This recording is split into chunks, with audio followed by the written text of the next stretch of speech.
manifests itself here, that education and you being able to bring that to people here? Yeah. So I think first, there's multiple layers to this, and there's multiple avenues to take, right? So in the traditional avenue that I was initially going with was like trying to go through government, right? Sure. So government seems easy, I'm a certified sexuality educator. Okay. And so I got certified in the United States. And I was working in that capacity, and that's like my passion capacity, let me say. It's a subset of sexual and reproductive health, right? But when we think about that, we're thinking of public health. Boom! What's up, guys? Welcome back to my channel. My name is Joannis or Joe Hatagwa. I'm a Sierra Leonean American living here in West Africa. I'm in Sierra Leone at the moment. And if you want to know why somebody would leave the United States and move to Sierra Leone to start a business, then this is the video for you.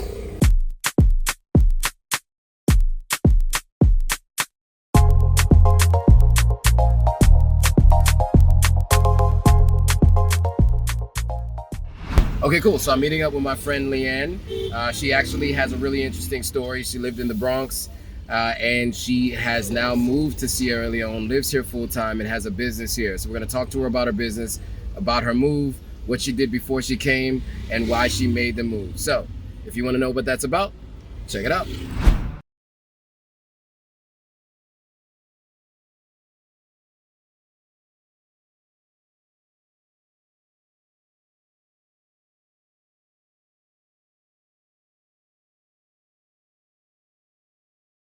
What's up, guys? Welcome back to my channel. My name is Joannis or Joe Hatagwa. I'm a Sierra Leonean American living in West Africa. I'm here in Sierra Leone right now with another episode of Authentic African Entrepreneurs. And today I am here with Leann Rizk. Hello. So Leann, thank you for doing this. Yes. I appreciate it. I've heard about you. Finally got a chance to meet you on this trip, right? And it's been epic so far. Yes, it has been. It has been. Only you guys can see. Actually, there will be a vlog where you'll see some of it. Can't show you all of it, but you'll see some of it. Not all of it, okay. You can't see all of it. But it was a good time. Definitely been a good time so far. I love being back in Sierra Leone. So, you're here in Sierra Leone. We talked about the fact that you lived in the Bronx, right? Yes, before. Yes, I lived in the Bronx for a while too. And but you're here now. So can we talk a little bit about what it is that you do here, and how long have you been here, back here in Sierra Leone?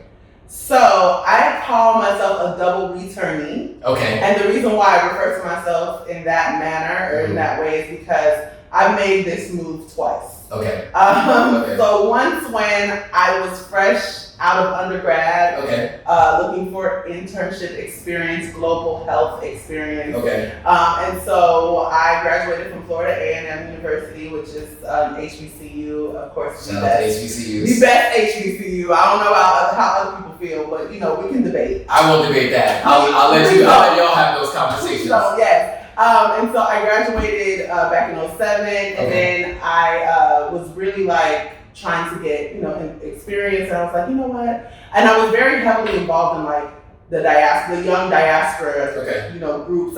We were a part of this group called Young Leaders of Sierra Leone back in that time. We had conferences on the East Coast, and so I was really mingling with my peers who were also diaspora. And so in the diaspora, so then I was really just itching to go. We went once, and when I say we, it was a couple of us. So myself, a couple of us.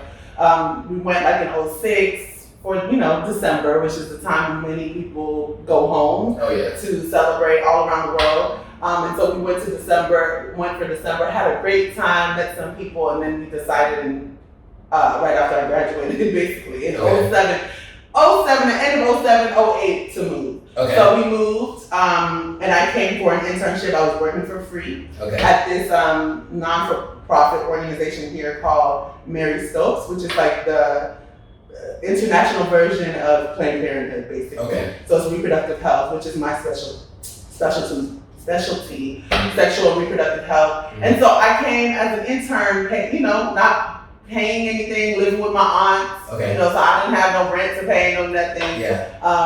Enjoying myself, having a wonderful time, all of those things. I stayed for about 4 years.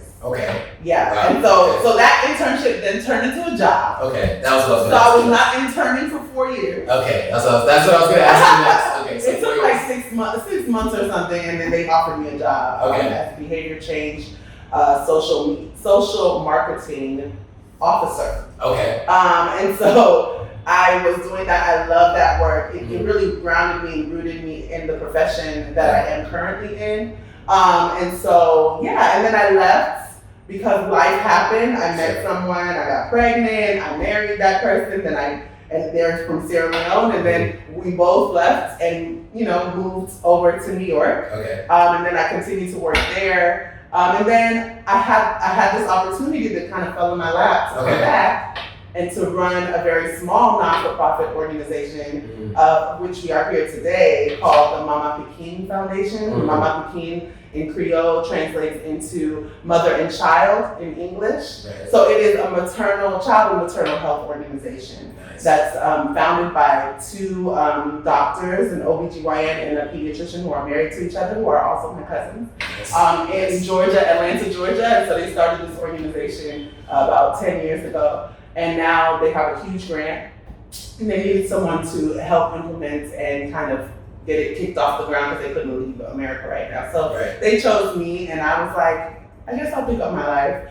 And why not? Because I need a break from America.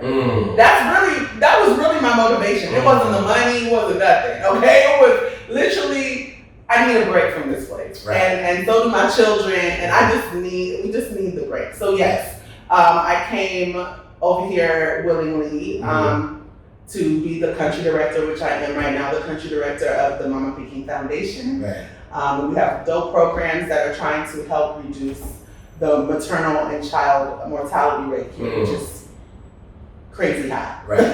So and we know the mortality rate of women and children, Black women in the United States is bad. It's even worse here, right? So this is something we're all becoming aware of, right? Even as a man, right? This isn't something I was very aware of. It's a global issue. It's a global issue. And, obviously with hospital care and facilities not being maybe at the same level as it is internationally, we probably see a much higher rate here, I would imagine. So these things are obviously needed, right? So that's really interesting. Okay, so how long have you been back in this role here in Sierra Leone? So I came at the end of January, so it's been like 4 months. Okay. So you were back in the U.S. from 2012 to January. Exactly. So very recent returning. Okay, nice. Double returning. Right, nice. Okay, cool. And so let's talk about like your upbringing. I want to go back a little bit. So first of all, your parents, where are they from? Okay. Both of my parents, my mother and my father, were born and raised in Sierra Leone. Okay. So they're both Sierra Leonean. My mother is, if we break it down by tribe, which we can do because we're Sierra Leonean. That's what we do. Okay. So my mother is Fula, Fulani, and Timini. So there's, they call them Fula Timinis or whatever, Sanda Fulas. So she is both. And then my mother's father is Yoruba, straight Yoruba. And he was like one of the first Nigerian folks to come here and open a business. He brought the rice mill machine and he was selling tires. It was like all these new things. It was very innovative for the time here in Sierra Leone. It was a very small market. So he brought a lot of these machines that weren't a thing here. And so they got married, which was also a thing because she was Fula, and he's completely a foreigner. Right. In quotation. So that happened, and so that's my mom's side. And so then on my father's side, my father's mother is Mende. Straight from, what is the name of the village now? Now I'm blanking on the village, but I know the village. It's gonna come back to me. Wait a minute. All right. Anyway, from Bo District. I know it's Bo District. Sure. And then my father's father is Lebanese. He's also a businessman who came here to do business, obviously, as many Lebanese and other foreigners do. Yes. And so that's where I get my last name, Rizk, R-I-Z-K. It's really supposed to be pronounced Rizk, but nobody pronounces it that way. And my whole life, I've been Rizk. So it is perfectly fine, yes. So that is my background. Okay, and so with both of your parents being at least Sierra Leonean citizens, right? Their parents may have been from elsewhere, but they were here. you then, I'm assuming, were coming back and forth to Sierra Leone growing up? Yeah, since I was 3. Okay. I've been coming back and forth. So, I've made visits, holiday visits, the Decembers that we're talking about, very quite often, as most diaspora-raised children do. And I've always loved it. Since I've been coming, I've never had an experience where I was like, I hate going there. I've always wanted to come. I've also always wanted to like come to school here and all of that, because there's such a camaraderie and a bond between folks who do go to school here, like people who go to FBC or college here or high school here. They have like this bond that is like, it's crazy. It's crazy. It's kind of like a fraternity, fraternity sorority type of bond. Yeah, I would say so. Yeah, I've noticed that. And even going back a generation, right? Like Sylvia, which is who introduced the two of us. Her mom and my mom went to college together, and you can see that with them, right? The same thing you're talking about. So okay, cool. So there's a little bit about your history, and so let's talk a little bit about. So you talked about what you're doing here in your full-time capacity, but I know you're also very much into sexual health and education, and so can we talk a little bit about what it is that you do in that space? I know it's correlated with what you do in your day job, but it's still different because it's yours, right? Right. Yeah. So I'm a certified sexuality educator. Okay. And so I got certified in the United States. And I was working in that capacity, and that's like my passion capacity, let me say. It's a subset of sexual and reproductive health, right? But when we think about that, we're thinking the public health route, which I also have a master's in public health. In public health. So but I really am a champion for comprehensive sexuality education, which basically means like medically accurate, right, unbiased, and honest sexual education, sexuality education, which is something that is needed globally around the world. America is way behind the curve, right? And I worked there. I worked in high schools. I worked with adolescents. I worked with middle school age children. I worked with their families. I worked with adults. I work even with senior citizens, right? Because everyone can benefit from this information, right? So my thing is coming to a place like Sierra Leone where education is already like broken, severely broken. Not to mention some of the key like root causes of why it's broken, including the lack of access to sexuality, services or reproductive services, and the education that you need to prevent some of the things that are happening, some of the markers that are putting us on the map as one of the worst places to be as a woman, as a girl, or just to be, period. You know what I'm saying? So I think that correlation, the linkages that need to be made between understanding that this kind of education is needed to better our education system and the outcome of these young folks is really needed. I don't think lawmakers understand that. Even in America, it's a struggle for them to get it. I don't think the educators understand that. I don't think the parents understand that. I don't think the students themselves understand that. And when it comes to this topic, right, I feel like people present something publicly opposite of who they are privately, whether that's in the United States or even here, right? And I think that's what causes that issue. And then it's, it's a patriarchy. I don't want to be that guy, but it is, right? And so, listen, you be that guy because I'm that girl. Okay, patriarchy, yeah, for sure. So I know that has a lot to do with it, right? But so obviously you're fighting against the cultural norms and societal norms, right? And so how does that manifest itself here? That education and you being able to bring that to people here.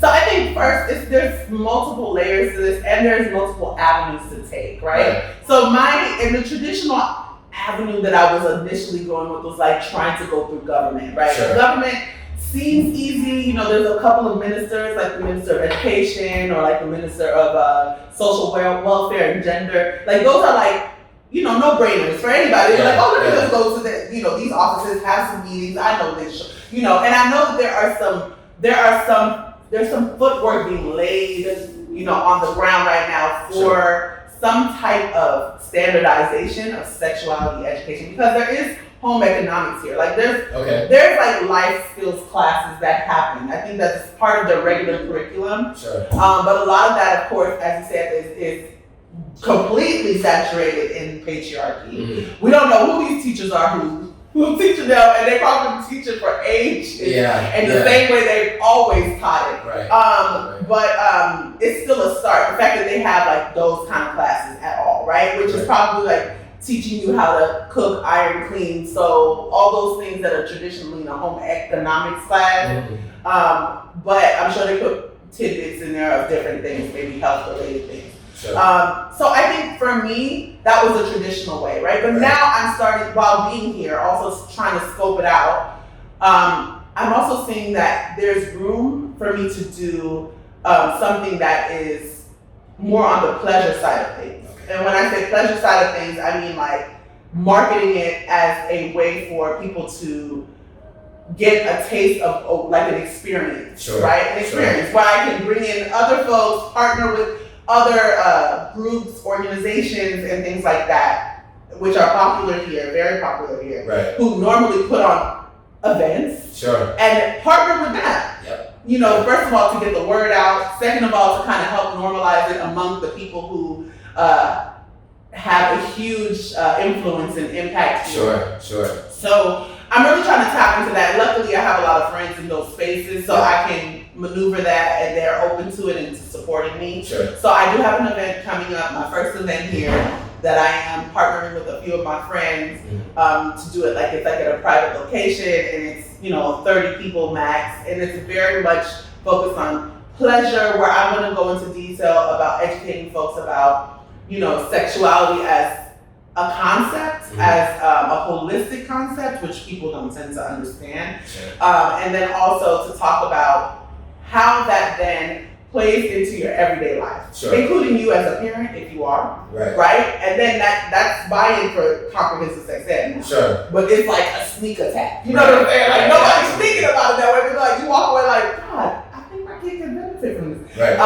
Yes, and so doing it that way, and then also making it fun with some toys and some stuff available for people to just be there and feel free. Like I want people to feel like they can let their hair down, and it's really not just for women. And I want to try to help bring that neutrality to this type of conversation, because it really is very gendered here, so gendered. It's ridiculous. It's kind of sickening to me. Like everything is like, this not my business, this not my business, and it's so like that. And so I want to be able to build my way up to having co-ed spaces, talking about this type of stuff. But obviously it's going to be baby steps. So I'm going to start with this event and let's see how it goes. But so I plan on doing more of that. Even with Mama-Pikin Foundation, we are also a champion for comprehensive sex ed. So we want to be able to support folks who are doing that. We're also looking to we're in talks with a school here that is open to us doing like a pilot of what that would look like in schools, right? But there's lots of in schools youth, and then there's tons of out of school youth.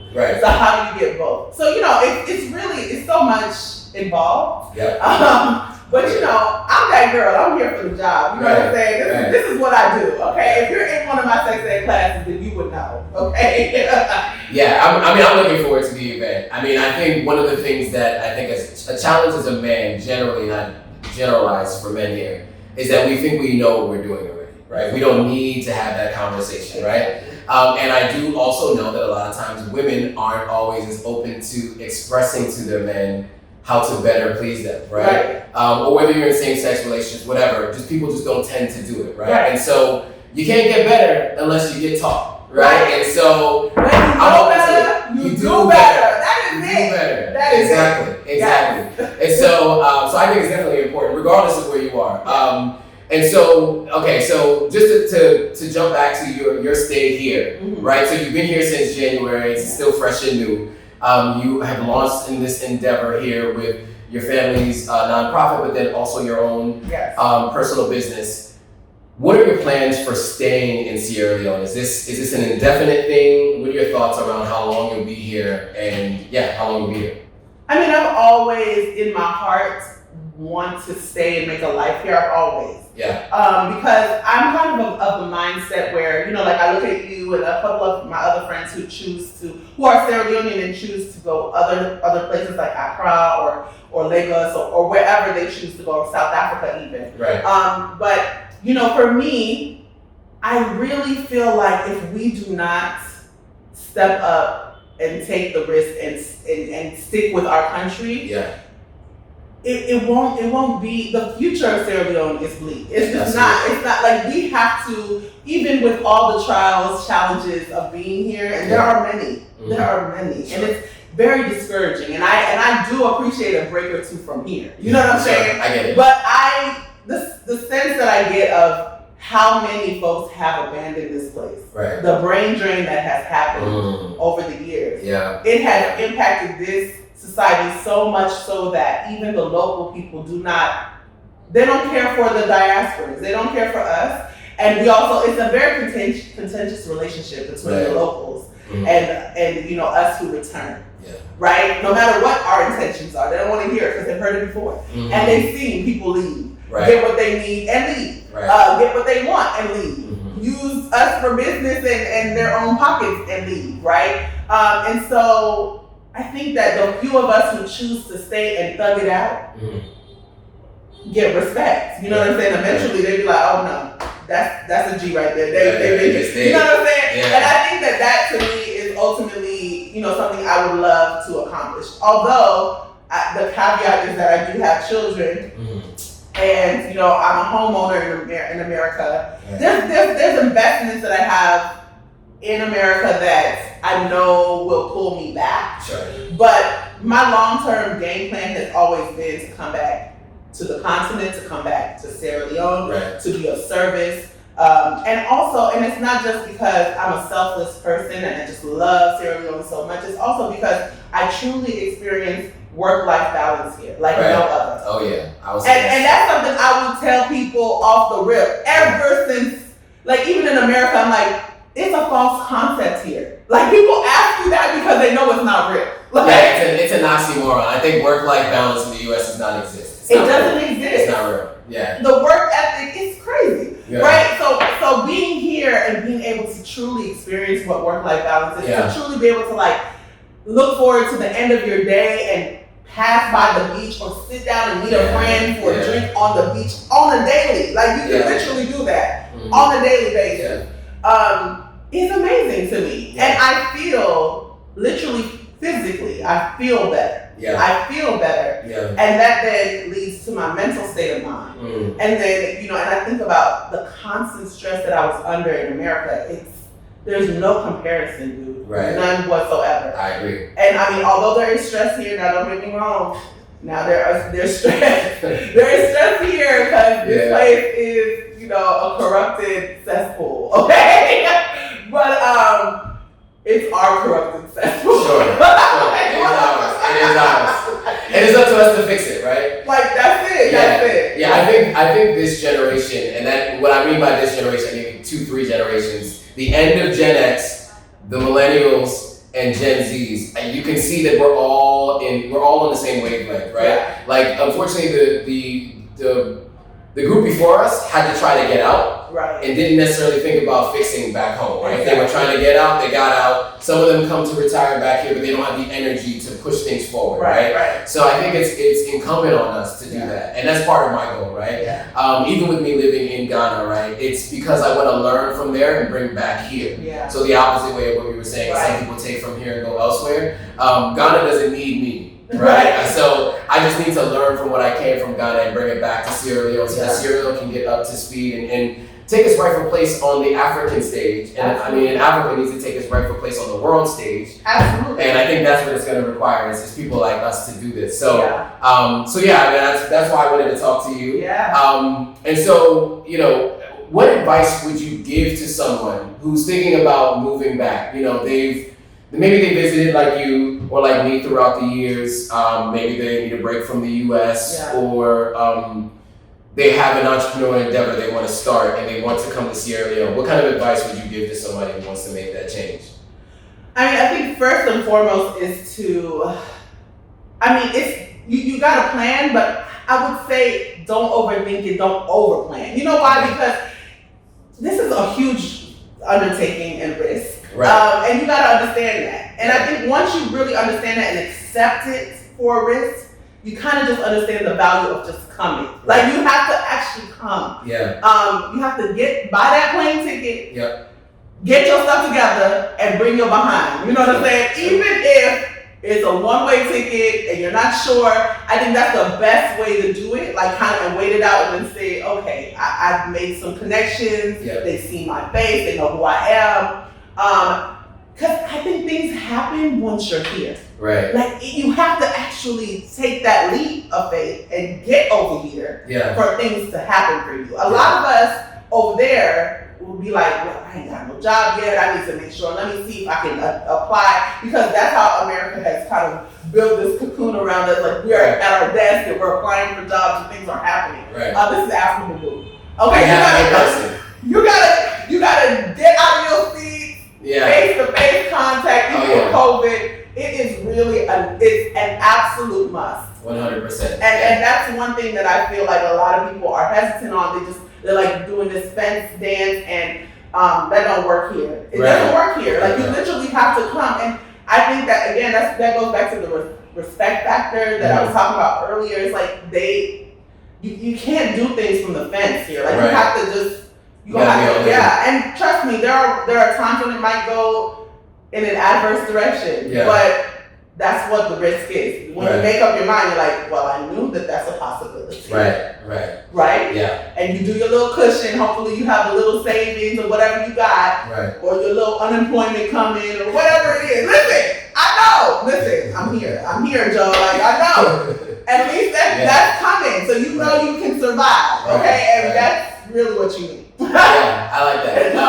And I'll say too, the repacks and the diasporas that are back here are all very welcoming. We're a community that loves to hear other people are coming back. Absolutely. We're welcoming. We give our resources. I mean, that's what I love about being here in Sierra Leone. You know, I was not even thinking about moving back. You know, I'd come back a ton of times. I was thinking about having property here and things like that. I never thought I was going to move here, but through those trips and building those relationships over time, it just happened, right?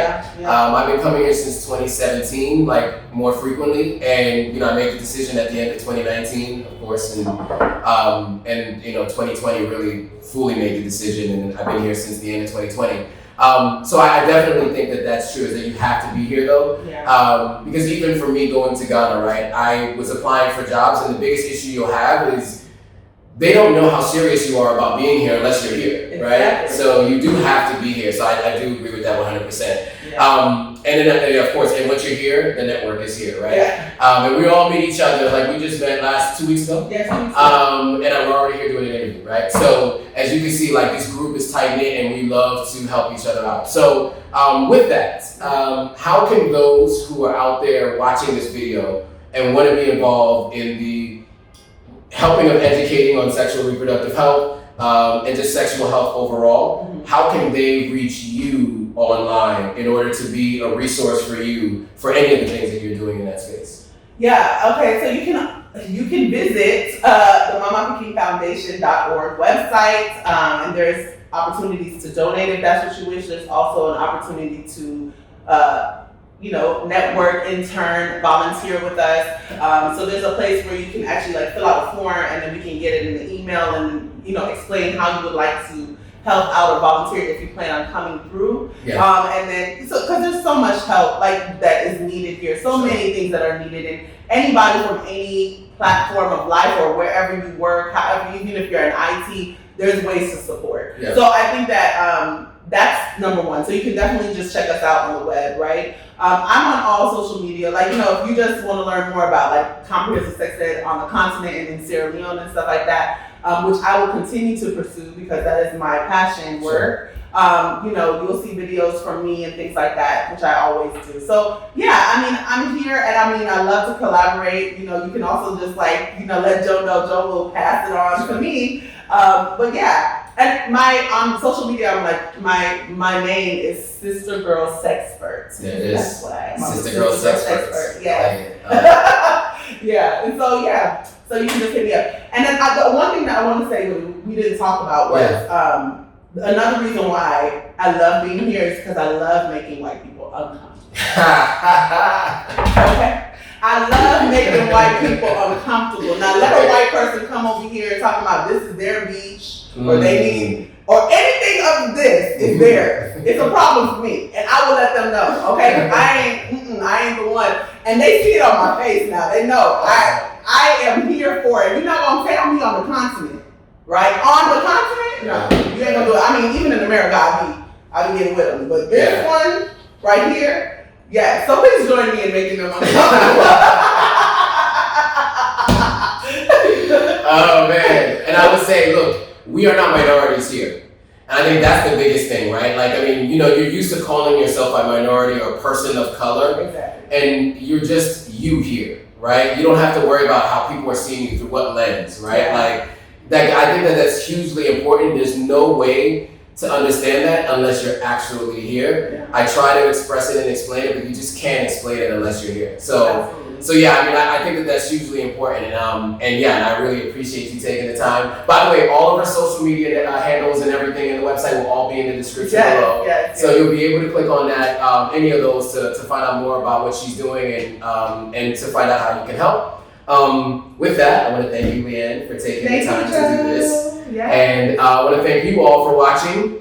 If you like this content, go ahead and hit the like button, hit the notification bell, and subscribe so you make sure you get these updates every time I put out a new video. And share it with your friends. And I will see you all on the next video. Bye guys.